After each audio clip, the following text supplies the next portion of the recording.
స్తోత్రం. ప్రభువైన యేసుక్రీస్తు పరిశుద్ధ నామములో కూడి వచ్చిన మీ అందరికీ నా హృదయపూర్వక వందనాలు.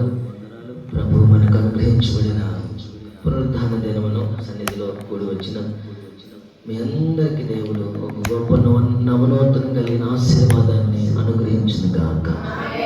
ఆమేన్. హల్లెలూయా.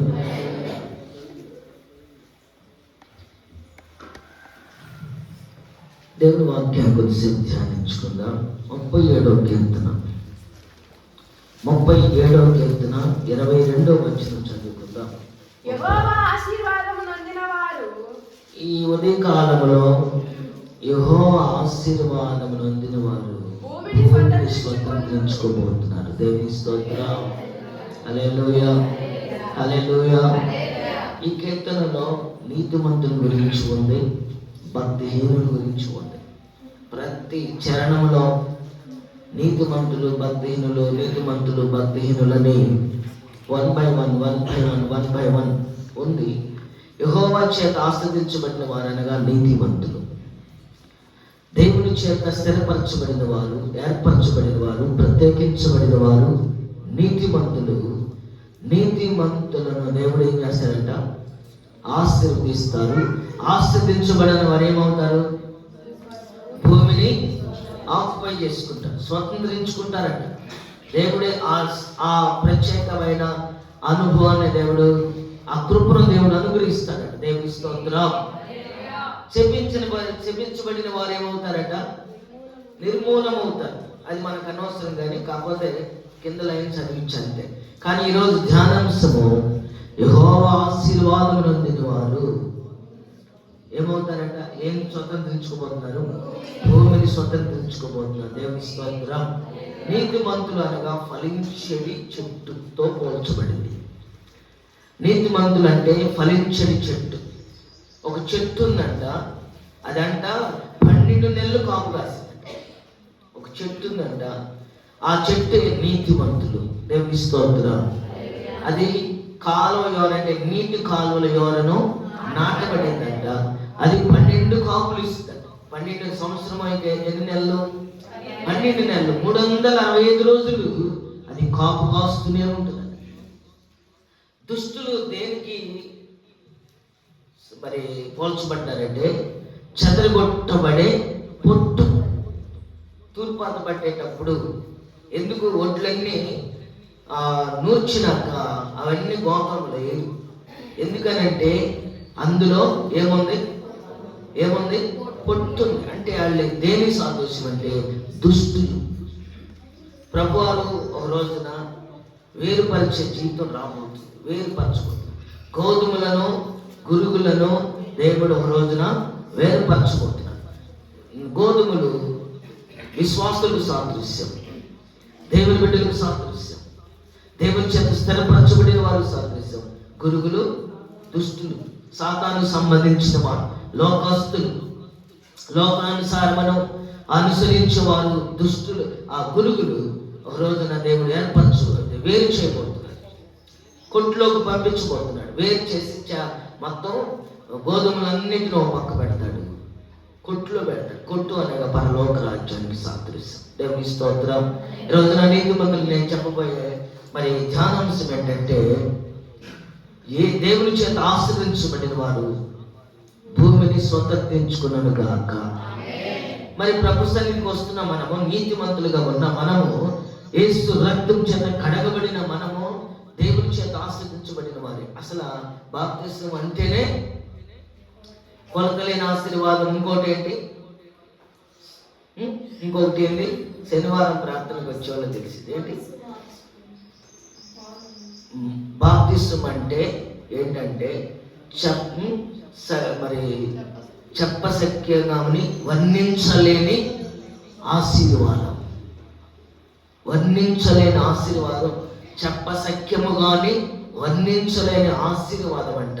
మరి ఆ బాప్తిస్మం తీసుకున్నాం కదా, ఎందుకని ఇంకా మనము బాధలో ఉన్నాం, అనారోగ్యంలో ఉన్నాం, ఇబ్బందుల్లో ఉన్నాం, శోధనలో ఉన్నాం, ఉపద్రవంలో ఉన్నాం. కారణం ఈరోజు నేను కొన్ని ధ్యానాంశాన్ని మీ ముందు పెడతాను. దేవుని స్తోత్రం కలుగును గాక. ఇర్మియా గ్రంథం తీయండి అందరూ. ఇర్మియా గ్రంథం ఇర్మియా గ్రంథంలో నుండి కొన్ని విషయాలు మాట్లాడదాం. ప్రవక్త గారు ఇర్మియా ప్రవచనం అయితే కొన్ని విషయాలు మనతో సంఘంతో చెప్తున్నారు. 24వ అధ్యాయంలో, ఇర్మియా గ్రంథం 24వ అధ్యాయము మొదటి నుంచి కొన్ని వచ్చిన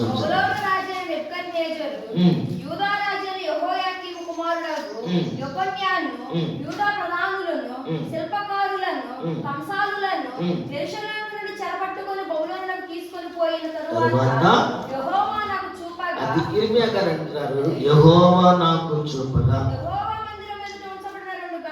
ఇక్కడ జాగ్రత్తగా గమనించండి, యెహోవా మందిరం ఎదుట ఉంచబడిన 2 గంపల అంజూరపు పండ్లు కనబడ్డాయట. దేవుని స్తోత్రం కలుగును గాక. హల్లెలూయా. దేవుని మందిరం ఎదుట 2 గంపలు ఉన్నాయి.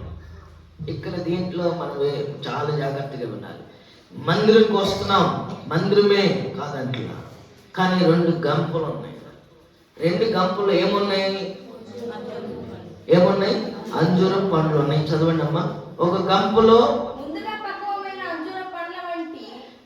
ముందుగా పక్వమైన అంజూరపు పండ్ల వంటి మిక్కిలి మంచి అంజూరపు పండ్లు ఉండేను. దేవుని స్తోత్రం. ఒక గంపలు ఏమున్నాయి? పక్వానికి అంటే తినటానికి శ్రేష్టమైనవి, మనము భుజించడానికి అతి మధురమైనవి, ప్రశస్తమైనవి. ఒక గంపలో ఏమైనా అంట, ఈ మిక్కిలి మంచి అంజూరు పండ్లు ఉన్నాయంట ఒక గంపలో. 2వ గంపలు ఏమున్నాయి? మిక్కిలి జబ్బైనవి అంజూరపు పండ్లు ఉండేను. అవి తిన సఖ్యం కానంత జబ్బు. మామూలు జబ్బు కాదట. ఏం జబ్బు ఇది? తినలేనంత జబ్బు. జాగ్రత్తగా విందాం దేవుని వాక్యాన్ని. దేవుని స్తోత్రం. యెహోవా ఆశీర్వాదం నొందిన వారు భూమిని స్వతంత్రించుకుంటారు. మందిరానికి వచ్చిన వారు నీతిమంతులే కావచ్చు, కానీ నీతిమంతులు ఏమవ్వాలంటే సంపూర్ణులు అవ్వాలి. నీతిమంతులు పరిశుద్ధులు ఏమవ్వాలి?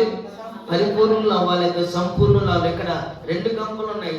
ఇందులో అంజూరు పండ్లు ఉన్నాయి, ఇందులో కూడా ఈ గంపలో అంజూరు పండ్లు ఉన్నాయి, ఈ గంపలో అంజూరు పండ్లు ఉన్నాయి. కానీ ఈ గంపలో ఎలా ఉన్నాయంట? తినడానికి కొన్ని పచ్చిగా ఉన్నాయి అనుకో, తినగలమా? ఏమో, మనకు అంజూరు పండ్లు అంటే ఎక్కువగా మనకు తక్కువ, కానీ సీతాఫలాలు కానీ జామ ఫలాలు కానీ ఇట్లాంటివి మన ఏరియాలో ఎక్కువగా ఉంటాయి. కాబట్టి అవి ఒక గంపలో ఉన్నాయి అనుకోండి, కాసేపు అనుకుందాం.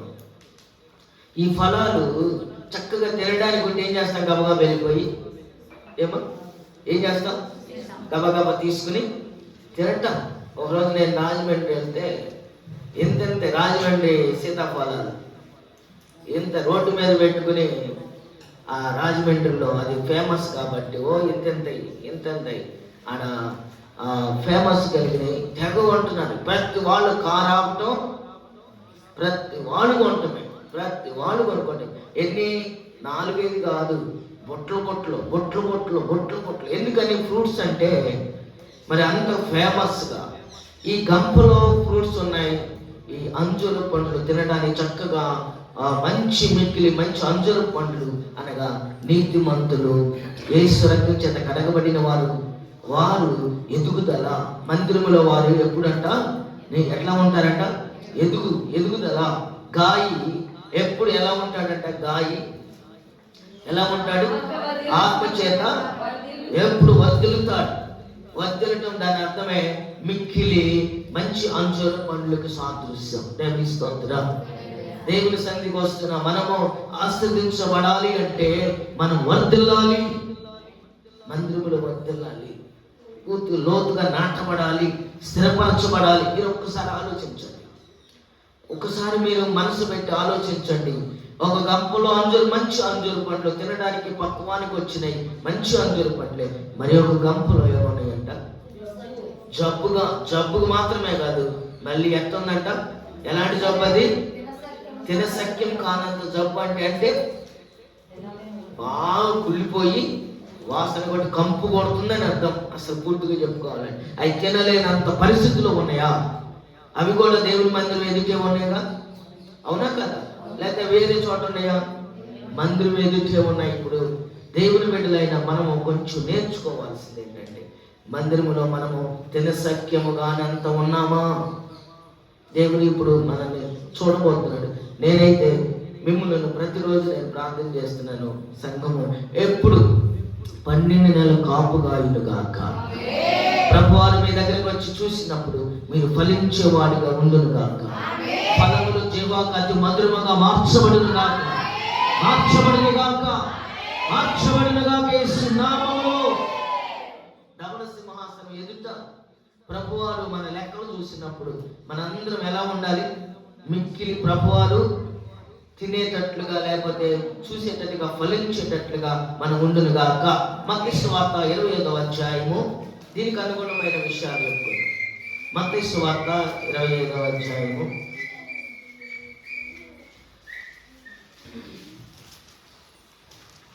31వ వచనం చదువుకో.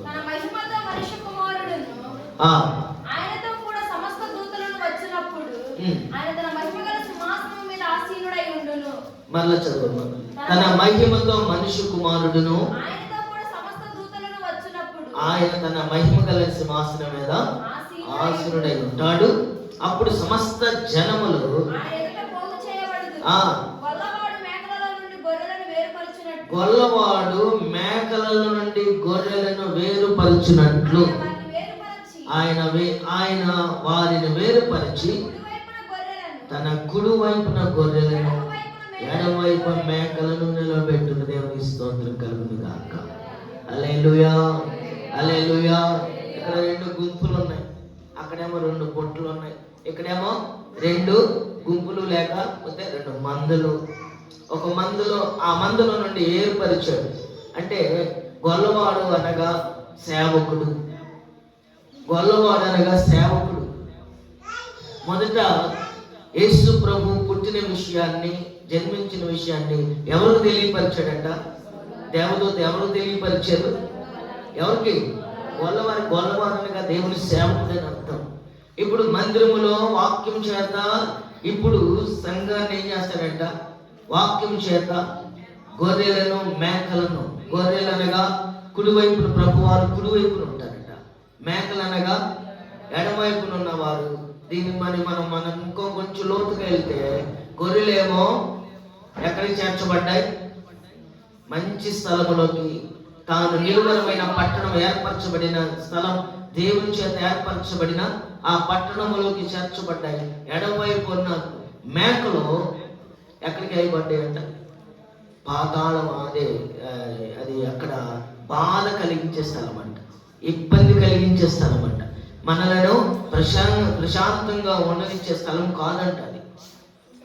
అది చీకటి అంట. ఎలాంటిది? అది భయంకరమైన చీకటి అంట. అక్కడ ఏముంటది? ఎప్పుడు పళ్ళు కొరకటం అంట. పళ్ళు కొరికేది ఎప్పుడు?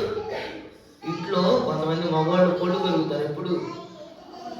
ఫ్రూట్స్ కాదు, ఈ పళ్ళు ఎప్పుడు కొరుకుతారు? కోపం వచ్చినప్పుడు. ఇప్పుడు ఎప్పుడు నిరంతరం పళ్ళు కొరకటమేనంట. అక్కడంట అగ్ని ఆరదంట, పురుగు సావదంట, వేతన పెట్టే స్థలం అంట. దేవుని సన్నిధికి వచ్చిన మనము రాని వారి గురించి చేయాలి, ప్రయాసపడాలి. మన జనాంగం కోసం, మన రక్త సంబంధికుల కొరకు. ఎవరైనా ఏదైనా ఒకటి ఇస్తే, నా బిడ్డలకి ఇవ్వండి అని అడుగుతాం. అయ్యా మా ఇంట్లో మా పిల్లలకి ఉందా, ఇవ్వగలరా అని అడిగితే, కొంతమంది ఇవ్వగలరా అని అడగరు, అడిగేస్తారు, స్వతంత్రంగా అడుగుతారు. అలాగే ఇప్పుడు మనం ఏం చేయాలంటే, మనము ఒక నీతిమంతులుగా గొర్రెలుగా స్థిరపరచబడ్డాం. మంచి గంపలో ఉన్న అంజూర పండ్లు తినడానికి చక్కని అంజూర పండ్లుగా మార్చబడిన మనం ఏం చేయాలంటే, మన సొంత వాళ్ళ కొరకు ప్రయాసపడాలి. దేవుని స్తోత్రం కలుగును గాక. ఇక్కడ యెహోవా చేత ఆశీర్వదించబడిన వారు ఉన్నారు, శపించబడిన వారు కూడా ఉన్నారు. దేవుని స్తోత్రం. ఆ గంపలో అంజూర పండ్లు తినడానికి మనం మంచి అంజూర పండ్లుగా మార్చబడిన గాక. హల్లెలూయా. చాలా విషయాలు ఉన్నాయి, కానీ నేను ముందు వాక్యంలో వెళ్ళాలి. మళ్ళీ వాక్యము మనం దాటిపోతాం. ఒకసారి 37వ కీర్తన దగ్గరకు రండి. అసలు విషయాలు మనం దాటిపోతాం. ఇప్పటికే 19 నిమిషాలు అయిపోయింది. 37వ కీర్తన రండి. మీకు బ్రీఫ్గా తెలియపరిచి కొన్ని పాయింట్లు చెప్పాలి. 37వ కీర్తనలో 7వ వచనం ఒకసారి చదవండి. యెహోవా ఎదుట మౌనముగా నుండి. ఇప్పుడు మనం ఏం చేయాలంటే యెహోవా ఎదుట మౌనంగా నుండి ఆయన కొరకు కనిపెట్టుకొనుము. తన మార్గమున వర్ధిల్లు వారిని చూచి దురాలోచనలు నెరవేర్చుకుని వారిని చూచి వ్యసన పడొద్దు. 8 కోపము మానుము, ఆగ్రహం విడిచిపెట్టుము, వ్యసన పడకము, అది కీడికే కారణం కాబట్టి కీడు చేయవారు ఏమైపోతారు? నిర్మూలమవుతారు. దేవుని స్తోత్రం. యెహోవా కొరకు కనిపెట్టుకుని వారు చెప్పండి. యెహోవా కొరకు కనిపెట్టుకుని వారు, యెహోవా కొరకు కనిపెట్టుకున్న వారు, యెహోవా చేత ఆస్వాదించబడిన వారు. అంతే అంతే. ఇక దేశమునన్నా భూమినన్నా ఒకటే. దేవుని స్తోత్రం కలుగును గాక. మీరు కనిపెట్టుకున్న వారు ఏమవుతారంట? స్వతంత్రించుకుంటారు. కనిపెట్టుకున్న వారు పాల్గొంటారు. కనిపెట్టుకున్న వారు ఆ ఆశీర్వాదానికి కారణభూతులు అవుతారు. దేవుని స్తోత్రం కలుగును గాక. హల్లెలూయా. యేసు ప్రభు వారు పునరుద్ధానుడైన తర్వాత 40 రోజులు అనేక చోట్లకి 11 సార్లు తిరిగాడట. 11 సార్లు అక్కడక్కడ తిరుగుతూ అందరినీ చేతులెత్తి ఆశీర్దిస్తూ బేతనయ్య వచ్చి ఆశీర్దిస్తూ బేతనయ్యలో ఉన్న ఒలీవల కొండ, ఆ కొండ దగ్గరికి వెళ్ళినాక అప్పుడు ప్రభువారు ఆరోహణమయ్యాడు. దేవుని స్తోత్రం. ఆరోహణమైనాక అప్పుడు సంఘం ఏర్పరచబడింది. మేడగదిలో సంఘం ఏర్పరచబడి సంఘములోకి ఎంతమంది చేర్చబడ్డారు? ఇక్కడ ఎంతమంది ఉన్నారు అనుకున్నారు? ప్రభువారు ఆరోహణం అయ్యేటప్పుడు ప్రజలందరూ 5,000 మంది ఉన్నారంట. 5,000 మంది. ప్రభువారు ఒలీవ కొండ మీద నుంచి ఆరోహణం అయ్యేటప్పుడు అక్కడ ప్రభువారిని చూడటానికి కానీ ఆయన బేతని మార్గం వెళ్తూ ఒక్కొక్కరిని ఆశీర్దిస్తున్నప్పుడు అరే ప్రభువారు వస్తున్నారని ప్రజలు చూస్తానికి వచ్చిన వారు 5,000 మంది. ఆయన ఆరోహణమైన తర్వాత పేతురు గారు, మిగతా శిష్యులు, యేసు తల్లి అయిన మరియా, వీళ్ళంతా మేడగదిలోకి వెళ్ళిన వీళ్ళందరికీ అనౌన్స్మెంట్ చేశారంట. ఇదిగో పలానా చోటికి మనందరం పాల్గొందాం అని. ఆ రోజు పెంతెకోస్తు పండుగ దినమంట. పిలిస్తే వాళ్ళలో 5,000 మందిలో ఎంతమంది కూడుకున్నారంటే మేడగదిలో 120 మంది మాత్రమే కూడుకున్నారు. దేవుని స్తోత్రం. ఇప్పుడు ఊర్లో ఒక 3,000 మంది మన ఉంటే ఎంతమంది కూడుకున్నాం? సుమారుగా ఒక 50 మందో ఎంతో మంది కూడుకున్నట్లుగా అక్కడ 120 మంది కూడుకున్నప్పుడు పేతురు గారు అక్కడ వాక్యం చెప్పాడు. ఏమని చెప్పాడు? అంత దినములు అని చెప్పాడు. దేవుని స్తోత్రం. అంత దినం 50 ప్రవక్త ప్రవచన వాక్కులే అక్కడ బలికాడు. అంత్య దినములందు ఆత్మను కుమ్మరించబోతున్నాను. మీ కుమారులు, కుమార్తెలు, పెద్దలు, చిన్నలు, ముసలాళ్ళు ఇలాంతా ప్రవచించబోతున్నారు. దేవుని స్తోత్రం. మంచి అంజురు పండ్లుగా మార్చబడును గాక, గొర్రెలుగా మార్చబడును గాక, స్థిరపరచబడును గాక, దేవుని చేత ఆశ్రయించబడును గాక, కనిపెట్టుకున్న వారి కొరకు ఒక మహత్తరమైన కృపను గ్రహించబడును గాక, మీకున్న దుఃఖ దినములు సమాప్తం చేయబడును గాక.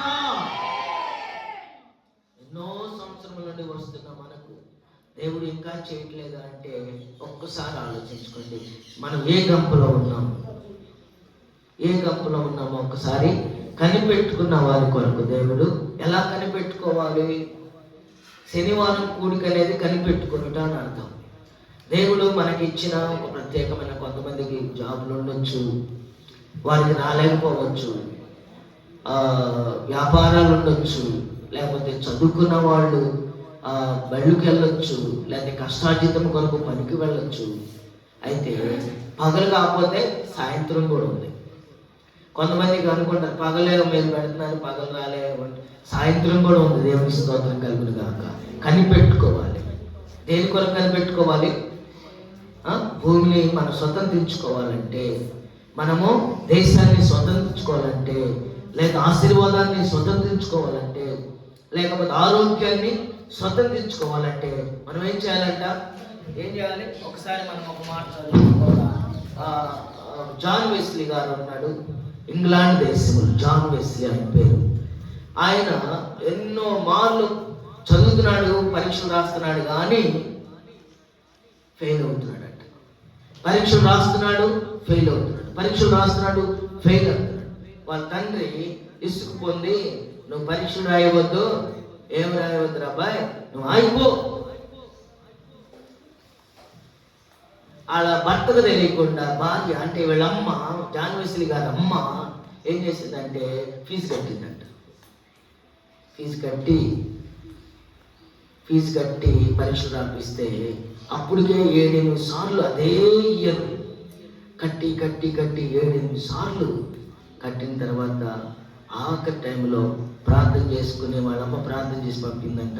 అప్పుడు దేవుడు ఏం చేశాడు? ఆ పరీక్షలో నేకే తగ్గి చేశాడు. దేవుని స్తోత్రం. హల్లెలూయా, హల్లెలూయా, హల్లెలూయా. నేకే తగ్గి చేస్తే దేవుడు అక్కడి నుంచి జాన్ వెస్లీ గారు ఈ రోజున మనం ఎన్నో బుక్కుల్లో చూస్తున్నాం. ఒక గొప్ప దైవజనుడుగా మార్చబడ్డాడు. కనిపెట్టుకొనుటలోనే ఉన్న ఆశీర్వాదం. అబ్రహాం లింకన్ మేము ఒక చోటకి అమెరికాలో ఒక చోట శనివారం పూట చూడటానికి వెళ్తే ప్రెసిడెంట్ గారు, అమెరికా ప్రెసిడెంట్ అబ్రహాం లింకన్ అనే ఆయన, అప్పటికి ఆయన అమెరికాకి ప్రెసిడెంట్గా పోటీ చేయడానికి 17 సార్లు చేశాడు. 17 సార్లు పోటీ చేస్తే 17 సార్లలో 17వ సారి గెలిచాడు. దేవుని స్తోత్రం. అంటే 16 సార్లు ఏమైపోయాడు? ఓటమి పాలయ్యాడు. మేము అక్కడికి వెళ్ళినప్పుడు చూసి కొంతమంది ప్రెసిడెంట్లు బొమ్మలు చెక్కి పెట్టారు. అక్కడ పెద్ద కొండలు ఉంటాయి, ఆ కొండల మీద చిక్కు పెట్టించారు. మేము అడిగాం, ఇదేంటి చేశారంటే వాళ్ళు చెప్పారు. దేవుని స్తోత్రం కలుగును గాక. హల్లెలూయా. కనిపెట్టుకొనుట అంటే అర్థము ఓపిక. ప్రార్థన చేస్తున్నాం. కొంతమంది నాతో చెబుతారు, నేను కూడా కొంతమందితో చెబుతూ ఉంటాను. ప్రార్థన చేస్తున్నామంటే అయినా కానీ సమాధానం రావట్లేదు. మన ప్రార్థన ఎట్లా ఉంటుందంటే, ఎప్పుడు మన ప్రార్థన ఎట్లా ఉంటుందంటే అవసరాల నిమిత్తం ప్రార్థనే కదా. మనకి ఏదైనా బాధ వచ్చినప్పుడు సంధ్యారాయణ అంటూ ఉంటుంది, మన సహోదరి మహిమలో ఉన్నారు, ఏమంటుందో తెలుసా? బాధ వచ్చినప్పుడే బోధార్థం అయిందంట. నాకు ఇది బాగా మైండ్లో పడిపోయింది. బాధ వచ్చినప్పుడు ఎవరికైనా సరే బాధ వచ్చినప్పుడే బోధార్థం అయిందంట. అప్పుడు దాకా అర్థం కాదండి. ఆ సహోదరి ఎప్పుడు ఆ మాట అంటూ ఉంటుంది. దేవుని స్తోత్రం కలుగును గాక. కాబట్టి ఉదయ కాలంలో మంచి నేలను పడిన విత్తనముల వలె మనందరము నూరంతలుగా ఫలించును గాక. నూరంతలుగా హల్లెలూయా. నూరంతలుగా ఫలించి అభివృద్ధి చెందును గాక. ఆమేన్. 27వ కీర్తన 14వ వచనం చదువుకుందాం. యెహోవా కొరకు కనిపెట్టుకొని ఉండుము. ధైర్యము తెచ్చుకొని నీ హృదయమును నిబ్బరముగా ఉంచుకొనుము. ధైర్యము తెచ్చుకొని నీ హృదయమును నిబ్బరంగా ఉంచుకోండి. యెహోవా కొరకు కనిపెట్టుకొని ఉండుము. యెహోవా కొరకు 2 సార్లు కనిపెట్టుకొని, నేను కొన్ని విషయాలే చెబుతున్నాను ఉదయకాలంలో, కొన్ని మార్చి తగ్గించేసి అసలు ఇంపార్టెంట్ విషయాలు ఉన్నాయి, కానీ మరి 1-2 మాటలన్నా మీతో తెలియపరచాలని కోరుకుంటున్నాను. యెహోవా కొరకు కనిపెట్టుకుని ధైర్యముగా ఉండండి. యెహోవా కొరకు కనిపెట్టుకుని ఉండండి. దేవుని స్తోత్రం కలుగును గాక. హల్లెలూయా. ఒక సహోదరి ప్రార్థనకు వెళ్తారట. సహోదరి వాళ్ళ యొక్క ఆస్తులు ఎలా ఉన్నాయంటే, అమెరికా దేశంలో జరిగిన విషయం, వాళ్ళ ఆస్తులు ఎలాంటివి అంటే, మెయిన్ సెంటర్లో ఎన్ని బార్లంట, మొత్తం బార్లంట, ఈ లైన్ అంతా బార్లంట, ఈ లైన్ దీని ఎదురుగేమో పబ్బులంట. ఈ బార్లంట, ఈ పబ్బులంట. ప్రతిరోజు అనేక మంది తాగడానికి వస్తారు. అనేక మంది పబ్బులంటే అయ్యే డబ్బులు పెట్టి ప్యాకెట్లు అయ్యి చేసి, ఈ స్థలంలో పబ్బులు, ఈ స్థలంలో బార్లు. ఇలాంటి పరిస్థితులలో ఆయన వాళ్ళ ఇంటికల్లా మనిషి, ఆ ఇంటికల్లా ఆడ మనిషి ప్రార్థనకు వెళ్తారంట. దేవుని స్తోత్రం కలుగును గాక. హల్లెలూయా, హల్లెలూయా. ప్రార్థనకి వెళ్తారంట. ప్రార్థనకి వెళ్తుంటే ఏం జరిగిందంటే, ఒక రోజున చార్లెస్ పిన్నీ గారు వాక్యం చెప్పి, ఇలాగే ఒక గొప్ప మందిరంలో వాక్యం చెప్పి ముగించిన తర్వాత అలా కూర్చున్నాడంటే, చార్లెస్ పిన్ని గారు అలా కూర్చుండాలి. ఈ బార్లు గల ఆయన ఆ టైంలో నైట్ తిరిగి వెళ్ళేటప్పుడు ఒక్క నిమిషం ఏందో చూద్దాం అన్నట్టుగా ఆయన ఆగాడు. కారు ఆపుకుని కాసేపు దేవుని వాక్యం విన్నాడట. విని దేవుని సేవకు దగ్గరికి వచ్చి అడిగాడట, అయ్యా, నేను ఇలాంటి బార్లు నాకు ఉన్నాయి, ఈ బార్ల దగ్గరకు వచ్చి అనేక మంది తాగి కుటుంబాలు సర్వనాశనం చేసుకుంటున్నారు, మేము కనికరించం అసలు, మరి నన్ను కూడా క్షమిస్తాడా దేవుడు? నన్ను కూడా ఆయన బిడ్డగా చేర్చుకుంటాడా అని అడిగితే, చేర్చుకుంటాడయా అని చార్లెస్ పిన్ని గారు అన్నాడట. మళ్ళీ ఇంకొకటి ఏంటంటే, దీని ఎదురుగున్న ఎన్ని మాయేనండి, ఇందులో అనేక మంది కుటుంబాలు కూలిపోయినాయి.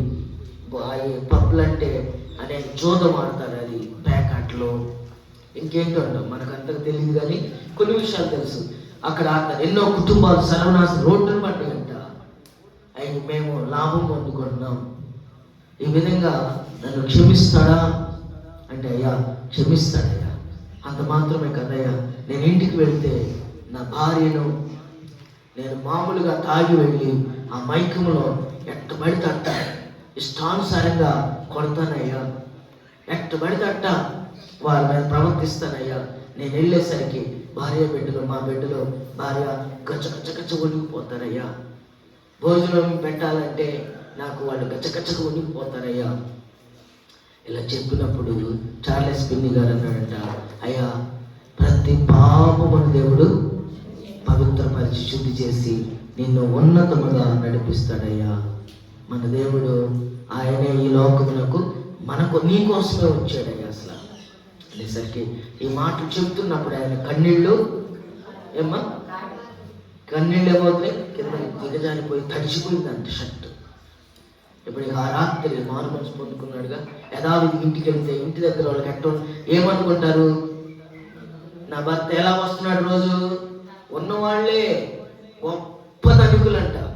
కానీ ఇంట్లో ఏమంటుంది, భార్యను పిల్లలు గచ్చగచ్చ కొలుగుతూ ఉండేసరికి ఆ భార్య అంట భోజనం పెట్టి డైనింగ్ టేబుల్ మీద పిల్లని పంపించాడంట, మీ డాడీని పిలవమని. ఆయన అన్నాడంట, రోజు అక్కడికి వచ్చి వాళ్ళని చిత్రహింసలు చేసినాక ఫోన్ చేస్తాడంట. అటుంటాడు రూమ్లోకి వెళ్ళి లోపలికి బెడ్రూమ్లో ఉండి పిల్ల డాడీ మమ్మీ పిలుస్తుందంటే మమ్మీనే రమ్మన్నాడంట. దేవుని స్తోత్రం. పిల్ల గజ ఎందుకు పిలిచాడని చక్క వణుకుని నిలబడితే వాళ్ళ కూతురు భార్య పాదాల మీద పడి ఏడ్చాడంట. చప్పటి కొట్టి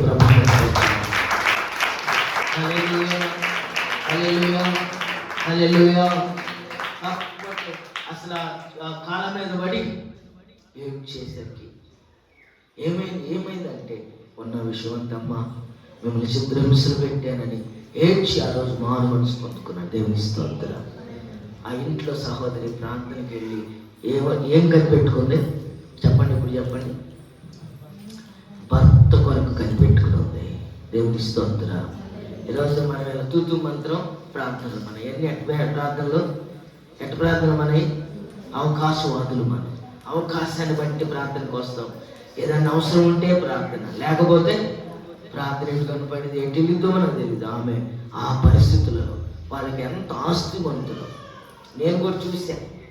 నేను ఒకళ్ళ ఇంట్లో 18 రోజులు 18 రోజులు ఉన్నాను. ఒకళ్ళ ఇంట్లో అచ్చం 18 రోజులు ఉన్నాను. వాళ్ళు రోజు నన్ను బయటకు తీసుకెళ్ళేవాళ్ళు, రోజు నన్ను బయటకు తీసుకెళ్ళి చూపించేవాళ్ళు. నేను అనుకున్నాను మన ఇండియా లాగా ఉండదేమనుకున్నాను. అక్కడ కూడా తాగి పడిపోయే వాళ్ళు ఉన్నారు. కుటుంబాలు సర్వనాశనం అయిపోతున్నాయి. దేవుని స్తోత్రం. మేము అక్కడ ఉండి కారులో ఉండే చేతులెత్తి వాటి మీద ప్రార్థన చేసేవాళ్ళు. వాళ్ళు మేము కలిసి ప్రభువా బంధించండి ప్రభువా. ఈ స్థలంకి వచ్చి త్రాగుతున్న వారిని ప్రతి ఒక్కరి కుటుంబాలను చెల్లాచెదరు కాకుండా వారి జీవితాలు మార్చండి ప్రభువా అని మేము చేతులెత్తి ప్రార్థన చేసేవాళ్ళం. దేవుని స్తోత్రం కలుగును గాక. హల్లెలూయా. ఒక వాక్యం చదువుకుందాం. యేసు ప్రభు మత్తయి సువార్త మనం చదువుకుందాం. మత్తయి సువార్త 17వ అధ్యాయము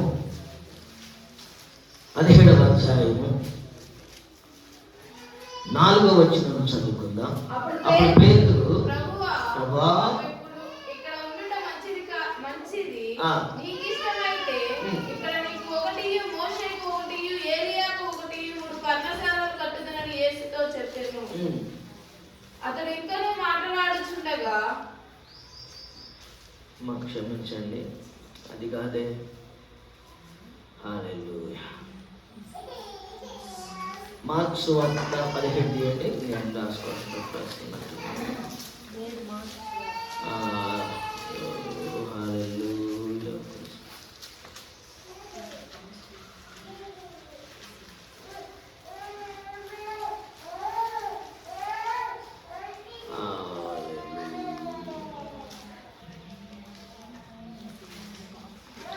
స్తోత్రం స్తోత్రం స్తోత్రం స్తోత్రం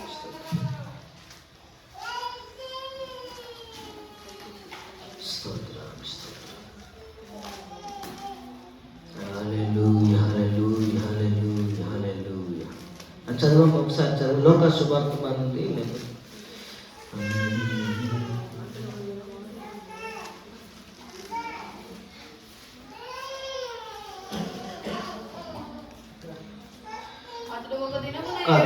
మూర్ఛల జబ్బు వచ్చింది ఒక పిల్లోడికి. ఎక్కడ ఉంది అది?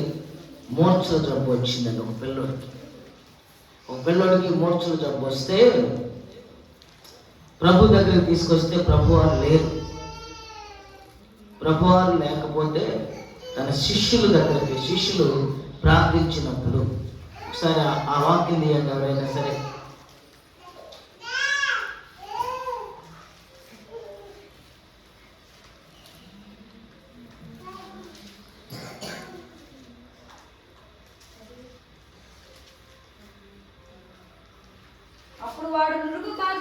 ఎన్నో చెప్పు, రెఫరెన్స్ చెప్పు. ఓకే 9:18 అండి. మార్క్స్ వర్తమానం 9వ అధ్యాయము 18వ వచనం చదువుకుందాం. అప్పుడు వాడు నురుగు కార్చుకొని పండ్లు కొరుక్కొని మూర్ఛిల్లును దాని వెళ్ళగొట్టడని నీ శిష్యులను అడిగి. Very good. మంచి సమయంలో తీసామా. దేవుడిని దీవించును గాక. అట్లా ఉండాలి వాక్యం. నేను పొరపాటునే రాసుకున్నాను. నీ శిష్యులను అడిగి తిని కానీ వారి చేత కాలేదని చెప్పాను. విశ్వాసం లేని తరము వారలారా, నేను ఎంతకాలం మీతో నుండును, ఎంతవరకు మిమ్మల్ని సహింతును, వారిని నా యొద్దకు తీసుకుని రండని వారితో చెప్పగా. స్తోత్రం కలుగును గాక. హల్లెలూయా. వారు ఆయన దగ్గరకు వారిని తీసుకుని వచ్చి దయ్యము ఆయనను చూడగానే వారు విలవిలలాడించును కనుక వారు నేలపడి నురుగు కార్చుకొనుచు పొర్లాడుచుండెను. అప్పుడు ఆయన ఇది వీరికి సంభవించి ఎంత కాలమైనదని వారి తండ్రిని అడగగా అతడు బాల్యము నుండి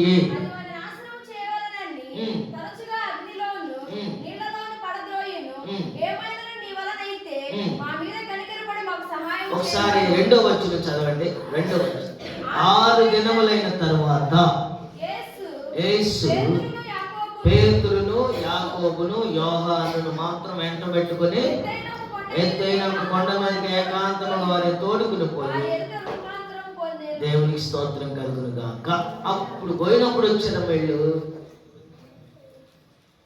ఎవరో వెంట పెట్టుకుని వెళ్ళాడట ప్రభువారు. పేతురు, యాకోబు, యోహాను ముగ్గురిని వెంట పెట్టుకుని రూపాంతరం చెందడానికి రూపాంతరపు కొండకి వెళ్ళారు. మనకు తెలుసు అవన్నీ. అప్పుడు వీళ్ళు రూపాంతరం చెందినాక మోషే కోటి, ఏలియా కోటి, నీ కోటి ఏం కట్టాలన్నారు? పర్ణశాల. అదంతా మనకు తెలుసు. అప్పుడు ఆ టైంలో ఒక ఆయన వచ్చి ఏం చేశాడంట? 14వ చరణంలో ఆ. వారి చుట్టూ బహు జనులు కూడి ఉండుటయు శాస్త్రులు వారితో తర్కించుటయు చూచిరి. వెంటనే జనసమూహం అంతయు ఆయనను చూచి మిగులు విభ్రాంతి నొంది ఆయన ఎద్దకు పరిగెత్తుకొని వచ్చి ఆయన 17 జన సమూహంలో ఒకడు బోధకుడా భోగదైవం పట్టిన నా కుమారుణ్ణి నీ ఎద్దకు తీసుకుని వచ్చితిని. అది ఎక్కడ వారిని పట్టునో అక్కడ వారిని పడద్రోయును. అతడు వాడు మురుగు కార్చుకుని పండ్లు కొరుక్కుని మోర్చిల్లును. దేవుని స్తోత్రం. దానిని వెళ్ళగొట్టుడని నీ శిష్యుని అడిగితిని గాని అది వారి చేత కాలేదని. దేవుని స్తోత్రం కలుగును గాక. విశ్వాసులుగా మనము 14 సంవత్సరాల నుంచి 20 సంవత్సరాల నుంచి 30 సంవత్సరాల నుంచి ప్రభు సన్నిధికి వస్తూ కూడా చిన్నవి కూడా ప్రార్థన చేయించుకుంటాం. మనకి ప్రార్థన జీవితం అవసరము. మోర్చిల్లు పడుతున్న ఈ చిన్నవాడిని ప్రభు దగ్గరికి తీసుకురాక ముందే శిష్యుల దగ్గరికి తీసుకొస్తే వాళ్ళు ఏం చేశారు? వెళ్ళగొట్టలేకపోయారని సాక్ష్యం ఇస్తున్నారు. అందుకనే మనము రూపాంతరం చెందినగాక. యెహోవా చేత ఆశీర్వదించబడిన వాడు భూమిని స్వతంత్రించుకోవాలంటే ప్రతిదినము మనము గాయి వలె ఆత్మలో రూపాంతరం చెందునుగాక. ఆమేన్. రెండో మాట చదువుకుని మనం ముగించుకుందాం. రెండో మాట 37వ కీర్తన 11వ వచనం. 37వ కీర్తన 11వ వచనం. దీనులు భూమిని స్వతంత్రించుకుంటారు. హల్లెలూయా. యెహోవా చేత ఆశీర్వదించబడిన వారు స్వతంత్రించుకోవటమే కాకుండా దీనులు భూమిని ఏం చేస్తారంట? దీనులు భూమిని స్వతంత్రించుకుంటారు, బహుక్షేమము కలిగి సుఖించెదరు. హల్లెలూయా, హల్లెలూయా. దీనులు భూమిని దీనులు అనగా దేవుని చేత స్థిరపరచబడి, దీనులు అనగా తగ్గించుకున్నవారు, దేవుని మందిరంలోకి వచ్చేవారు దీనులు అనమాట. కనిపెట్టుకున్నవారు దీనులు. దేవుని సన్నిధికి నేను వెళ్ళాలి, ఎప్పుడు నా దేవుని సన్నిధికి నేను వెళ్ళాలని కనిపెట్టుకున్నవారు. మత్తయి సువార్త 5:5లో ఉంటాయి కొన్ని విషయాలు. అక్కడ కోట్ చేసి మొట్టమొదటిగా యేసు ప్రభువారు మొట్టమొదటి ప్రసంగం అనమాట. యేసు ప్రభువారు మొట్టమొదటి ప్రసంగం ఏంటంట? చదవండి మత్తయి సువార్త 5వ అధ్యాయం. చదవండి మత్తయి సువార్త 5వ అధ్యాయము 5వ వచనంలో నుంచి. సాత్వికులు ధన్యులు,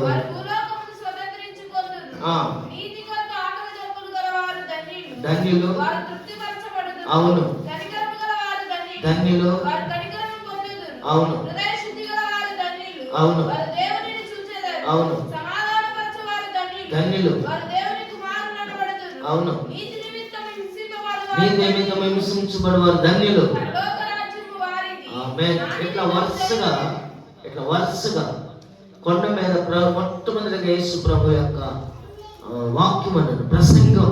ఆయన సమూహం చూసి కొండ ఎక్కి కూర్చుండగా ఆయన శిష్యులకు ప్రభు నోరు తెరిచి ఇలాగూ బోధించసాగాను, ఆత్మ విషయమై దీనులైన వారు ధన్యులు, పరలోక రాజ్యము స్వతంత్రించుకుంటారు. అంత మాత్రమే కాదు, భూమిని స్వతంత్రించుకుంటారు. ఈ లోకములో మనం ఉన్న ఎంతకాలం ప్రభు మనకు అనుగ్రహిస్తాడు. దేవుని స్తోత్రం కలుగును గాక. హల్లెలూయా. ఆయన ఆజ్ఞ మేరకే సమస్తము కలుగును గాకంటే కలిగినవి.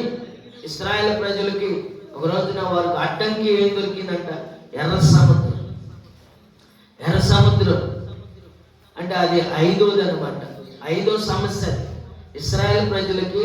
ఎర్ర సముద్రం అనేది వాళ్ళు ఐగుప్తు దేశం నుంచి బయలుదేరినప్పుడు మొట్టమొదటిగా వాళ్ళకి అడ్డం వచ్చింది ఏంటంటే సుక్కోతు. ఎర్ర సముద్రం కాదు, సుక్కోతు అనగా టెంపరరీ, తాత్కాలికమైనది కూడా. సుక్కోతు నుంచి అట్లా 5వది ఏంటంటే మజిలీ. ఎర్ర సముద్రం దగ్గరకు వచ్చేసరికి ఎర్ర సముద్రం చూడంగానే ఏం కనబడింది? ఎర్ర సముద్రం కనబడేసరికి ఇక ప్రజలందరూ తిట్టుకోవడం మొదలేశారు. దైవజనుడు మోషే ఎంత దీనుడంటే, ఎంత సాత్వికుడంటే, ఆ ప్రజలు ఎట్లా ఒకళ్ళు కాదు, ఇద్దరు కాదు, 4 ఉంటే, నేను ఇప్పుడు కాసేపు బైబిల్ గంట చూస్తున్నాను అనుకో, మనం ఏం చేస్తాం? ఇక మాట్లాడుకోవటమే. కాసేపు ఓపిక పట్టలేము. లక్షలాది మంది ప్రజలు 6 లక్షల కారు బలం అంటే సుమారు 30 లక్షల మంది అంటున్నాం. 30 లక్షల మందిని స్టార్టింగ్ మధ్యలో ఇంకా పెరుగుంటారు. సుమారుగా 30 లక్షల మందిని మరి అంతమందిని నడిపించడానికి ఎంత సాత్వికుడు దేవుని స్తోత్రం. హల్లెలూయా. ఎంత సాత్వికుడైతేనో అంత సాత్వికుడు అక్కడ ఎర్ర సముద్రం రంగాలే ఎదురు రంగాలే అందరు మోషేతో అంటారు, మోషే ఐగుప్తు దేశంలో సమాధులు లేవనుకున్నావా, ఇలేమనుకున్నావా, మమ్మల్ని అక్కడ తీసుకొచ్చి చంపడానికి తీసుకొచ్చావు. ఎందుకన్నారంటే అంటానికి తప్పే పెద్దగా లేదు, కానీ వెనకేమొస్తుంది, ఫరో సైన్యం వస్తుంది. ఆ ఫరో ఏం చేశాడంటే మంచి వాళ్ళు పెట్టాడు. ఎందుకంటే వీళ్ళందరినీ తేయడానికి యుద్ధ నైపుణ్యం కలిగిన వాళ్ళని, యుద్ధ రౌతులను, గుర్రాలను, మంచి ఎక్స్పర్ట్స్ని పెట్టాడు. ఎక్స్పర్ట్స్ని పెడితే ఎప్పుడైతే ఇక్కడ ప్రార్థించారో, చేతులెత్తి ప్రభు వైపు చూశారో, వెంటనే ఆ సముద్రం కాస్త మనకు తెలుసు ఆ విషయాలని 2 పాయలు అయిపోయిన తర్వాత 6 నెలను వారు వెళ్ళినట్టుగా చూస్తాం. అదే నెలను వెళ్ళాలని ఫరో సైన్యం కూడా దిగేస్తుంది. ప్రభు వారు ఏం చేశారు ఆ జలములోనే వారిని శత్రు సైన్యము ముంచి వేసింది. ఆ జలములలోనే శత్రు సైన్యము మునిగిపోయెనే.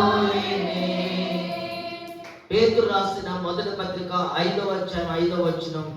సమయం మీకు కూడా మరి ఇప్పుడు సాక్ష్యాల సమయం ఇస్తారు. మీరు పెద్దలకు లోబడి ఉండండి, మీరందరూ ఎదుటి వాని ఎడల దీన మనస్సు. ఏ మనసు ఇది? దీన మనసు అనే వస్త్రాన్ని ఏం చేయాలి ఇప్పుడు మనం ధరించుకున్నాను గాక. హల్లెలూయా. అలాగే 3వ అధ్యాయం 4వ వచనంలో కూడా మీకు రిఫరెన్స్ చెప్పి, సాధువైనటి మృదువైనట్టు నైన గుణములు అక్షయాలంకరము గల మీ హృదయపు అంతరంగ స్వభావము మీకు అలంకారముగా ఉండవలెను. దేవుని స్తోత్రం. మనకి ఏ అలంకారం కావాలి?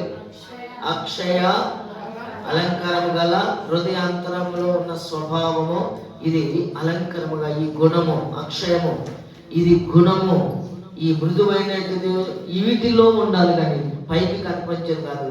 దీనిని అంటాం దీన వస్త్రము. ఆమేన్, ఆమేన్. దీన వస్త్రము, దీనినే ఏమంటారు? దీన వస్త్రం. ఇలాంటి వారికి దేవుడు భూమిని స్వతంత్రించుకునేటట్టుగా సహాయం చేస్తాడు. ఇంక లోతైన విషయాలు ఇంకా 2-3 ఉన్నాయి, కానీ దేవుడి మాటలను ఆస్వాదించి నీతిమంతుల ఎడల ఒక ప్రత్యేకమైన ఆశీర్వాదాన్ని కలిగించి నడిపించును గాక. ఆమేన్.